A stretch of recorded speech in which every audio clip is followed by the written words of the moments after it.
காயிதே மில்லத் அரசு கலைக் கல்லூரியில் கலை மற்றும் அறிவியல் படிப்புகளுக்கான கலந்தாய்வு நடைபெற்று வருகிறது.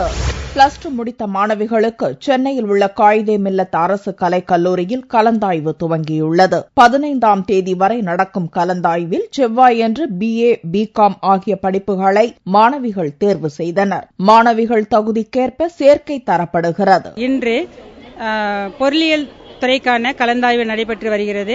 நாளை மறுநாள் அறிவியல் பாடங்களுக்கான கலந்தாய்வு நடைபெற இருக்கின்றது. மாணவிகள் அவர்கள் தகுதிக்கு ஏற்ப எந்த பாடத்தில் சேர முடியுமோ அந்த பாடத்தில் சேர்ந்து படிக்க விருப்பம் தெரிவித்து சேர்ந்து கொண்டிருக்கிறார்கள். பிளஸ் 2 முடிச்சுட்டு காயிதே மில்லத் காலேஜ்ல சீட் கிடைச்சிருச்சு. ரொம்ப ஹாப்பியா இருக்கு. நான் BA எக்கனாமிக்ஸ் எடுத்திருக்கேன். Cut off mark 596. எனக்கு ரொம்ப சந்தோஷமா இருக்கு. எய்ம் நான் பேங்க்ல வேலை பார்க்கணும். அதான். கல்லூரியில் பல்வேறு பாடப்பிரிவுகளுக்காக விண்ணப்பித்திருந்த ஆயிரக்கணக்கான மாணவிகளும் கல்லூரி வளாகத்தில் குவிந்திருந்தனர்.